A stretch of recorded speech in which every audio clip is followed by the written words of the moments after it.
Hi all. So in this tutorial, we'll be mainly focusing on what is functional interface, how we can create our own functional interface, and how we can use it in the program. So let's get started. So first of all, what is functional interface? So functional interface is an interface which can have only one single abstract method, and it can have any number of static as well as default method. But the mandatory part is it should be having only single abstract method, right?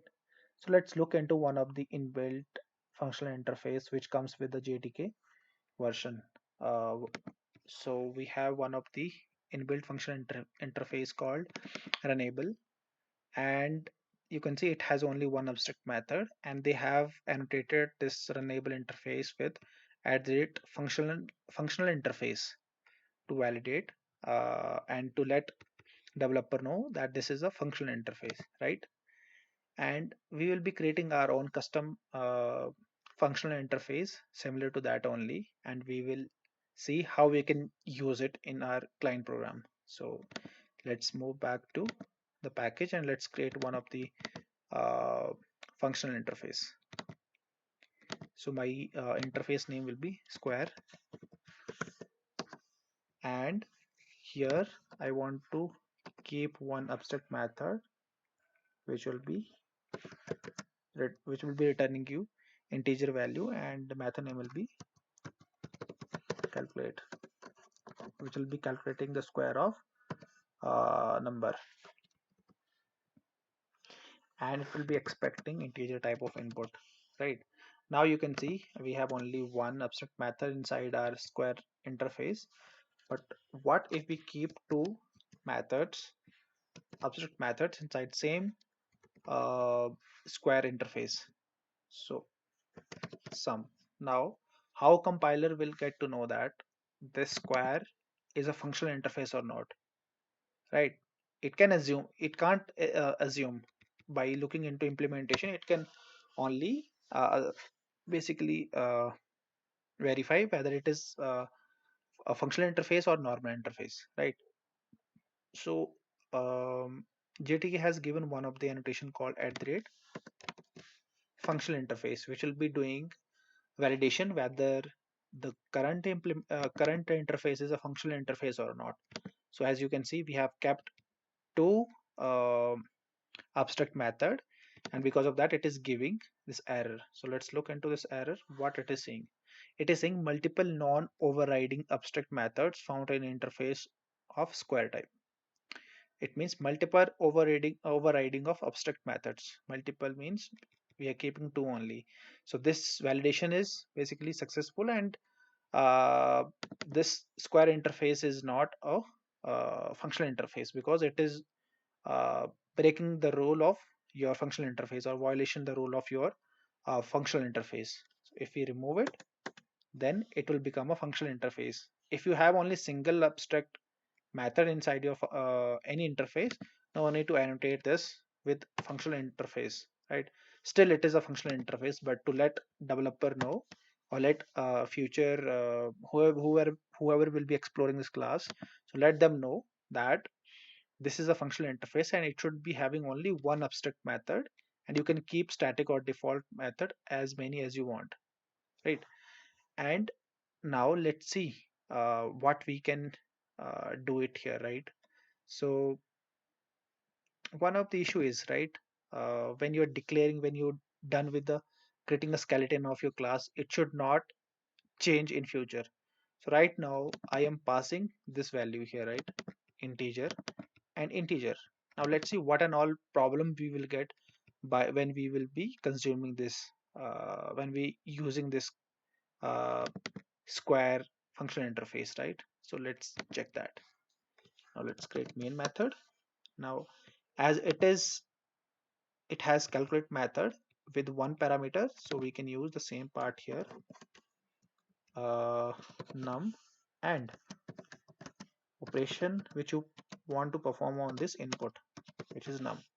Now how your uh, compiler is able to know what type of this is, I mean, what is this basically? This is the implementation we are giving implement, but this implementation is uh, pointing to which interface, or what is this basically? Your compiler won't be able to know, right? So you can let your compiler know that this implementation is particular interface implementation by passing the name of your interface, right? Square and functional square, right? Now see, now it is able to understand, your compiler will able to understand this is a square functional interface which has calculate method, and the implementation of calculate method is nothing but this one, right? So we are using lambda expression here to do the implementation of this. As we have only single parameter method, so you can remove this brackets also. No need to keep it here, right? Now, now let's look into how we can pass, how we can call this functional square implementation by calling the calculate method. So I don't know why my IDE is not giving auto suggestion to call calculate method. So let's call calculate, and then I'm gonna pass 5 here. You can pass any value, not an issue, and then it will return you the integer value as out. So I'm directly printing this integer value here instead of keeping in one of the third variable, and this will be square is right. And one of the another part here is uh, I'll tell you what issue we have with this interface, functional interface. Right now it's fine because we are passing only integer type of value. So see, it is returning you 25, which is nothing but a square of 5, right? But what if you want to pass any uh, double value, right? This is issue. You won't be able to pass double value here because your required type is integer only. Again, you have to change your signature here. So how we can fix this issue, right? What we should do to fix this issue? We can use generics here, generic part, and you're saying that your class can accept any type of value, it can return any type of value, and it can accept any type of value as an input parameter. All right, see, now you're giving type here, but as you have defined scare is a type of your generic, right? It is a type of your any sorry, your square is some type. It is a dynamic, but it is some type of your uh, class. So you have to pass the type, which type of class you're supplying. So I'm supplying double type, so you have to pass double type here, double. See, now you can run this, it'll work fine without any problem. And one of the another problem is, see, this is fine, right? It is working fine. If you want to change it to long, this is fine because you are trying to supply long, but you have to tell your square you should accept long type. I mean, you have to tell your compiler that you're supplying long type of value, not long, but yeah, it is long. Yeah, it is long. So you have to tell that I'm supplying long type of value, right? So you're supplying long type of value to your square method, and your calculate method, which is abstract method in your inside the square, should be able to accept this value, right? Now let's run this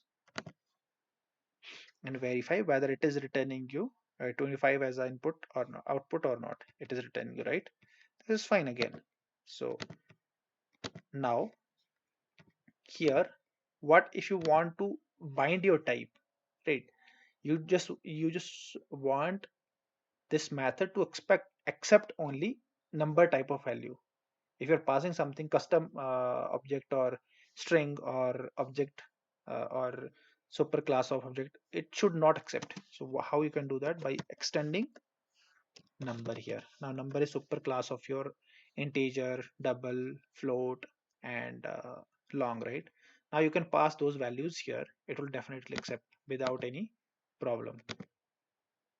All right, So here also no need to pass, I guess, any other type. Okay, it need because it's a dynamic value, so this is fine, right? So what type of value is applying to this square, you have to define here along with the that type of value, right? Now let's look into how we can supply two type of variables here, right? Let's create one of the another class so that we can discuss more example. I'm creating one sum interface which should be a type of functional interface. Let's define functional interface here, and let's keep int as a return type, and method name will be calculate, which can accept two input, num1 and int of num2, right? So here again, uh, we can keep two. If you're keeping two methods, right, inside two abstract methods inside it, again that will be violation, rule violation of your functional interface, right?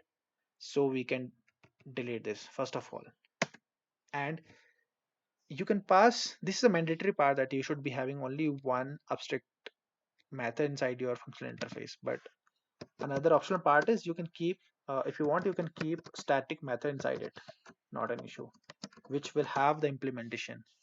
Along with that, you can pass any number of your default method inside your void and sums. You can give any name that you can pass inside your functional interface, not an issue. But your abstract method should be one only inside your functional interface. That's the mandatory part. Now again, that we are typing the we are hard coding uh, the type of this methods, return type as well as input type, right? So let's make it dynamic by using generics, by extending your number. And another part is r, which is extending of your number. So you'll be returning t and r, right? Which will be, okay, let me change it to r only. They should be t only, right? And you can return, okay, you can return here r or t, anything, right? Because both are the type of your number. T, I'm returning t only. Now this is your dynamic functional interface, which is basically performing the sum operation on these two inputs. Right, now let's see how we can use it. So we can use it by, again, it is two parameter of this method, is calculate method is two parameter, right? So we can use two parameters inside your bracket. One is num1, another one is num2, and we can perform sum operation on num1 plus num2. So to let your compiler know, this is implementation of your calculate method of your sum functional interface that you have to define here. Sum and functional sum, right? Now again, your sum is sum interface is a typed interface, means it should accept some type, right?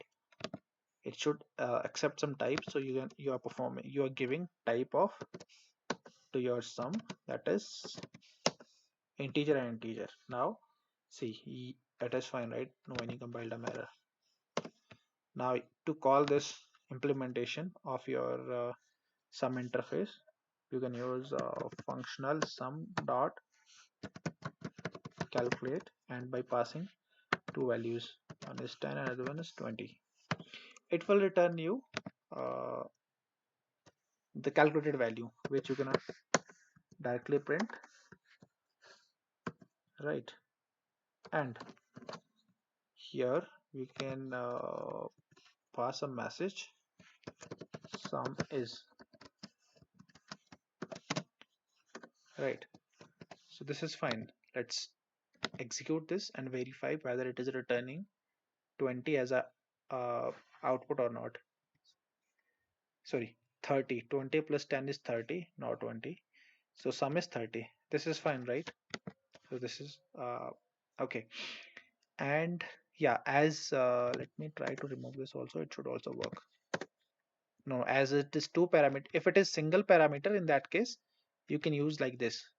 But if it is more than one parameter, your method is more than one parameter, so you have to wrap that inside your bracket, right? And now, if you want to supply any double here, right? Double or integer and use it something 30. So this is also possible. And if you want to supply both of the value uh, of the same type, you can also do that. See, by passing here, sorry, double, and because you are telling that you are supplying two type, I mean you're supplying these two values of double type, and you have to supply those doubles type value here, right? Now it is accepting sum of double double type and value also same. Your method is accepting the same type of values and printing it.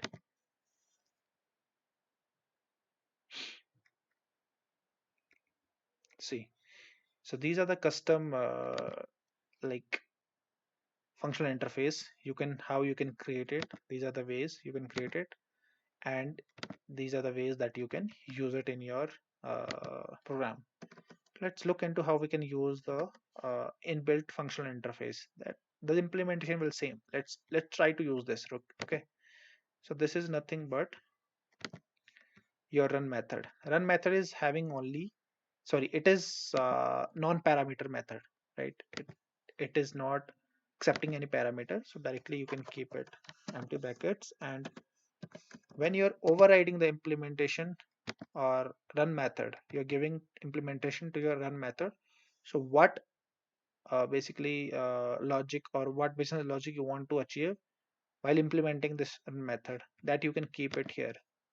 As of now, I do not have any business logic, so I'm just printing a message here on console. Hello all. Along with that, I'm printing current thread information, which is thread dot current thread dot, sorry, get name, current thread name, right? And here again, to let our, see, it is saying not a statement because your compiler is not able to understand what is this. So to let compiler understand, you have to basically use Runable here, Runable R1. Now by passing this, your uh, yeah, by passing this, your construct this compiler will able to understand that this is uh, the implementation of your run method, which is a part of your uh, Runable functional interface. Now how you can execute this, because you can't execute run method directly, you have to use new thread by passing r1, which is Runable, as a constructor parameter, right?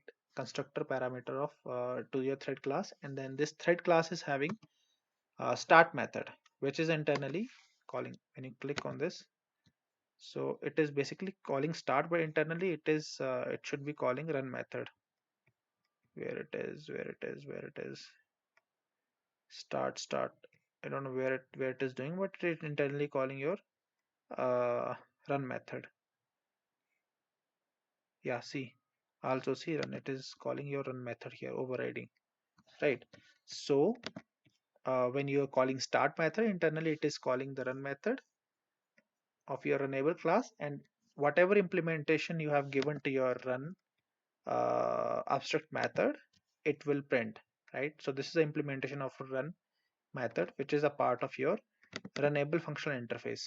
So let's run this now. Let's verify whether it is able to print this message or not on console. Yeah, hello thread, sorry, hello all, and this is nothing but a thread information. thread 0. So thread 0 is nothing but a name of the thread which is serving the service to this program, which is executing this program, right?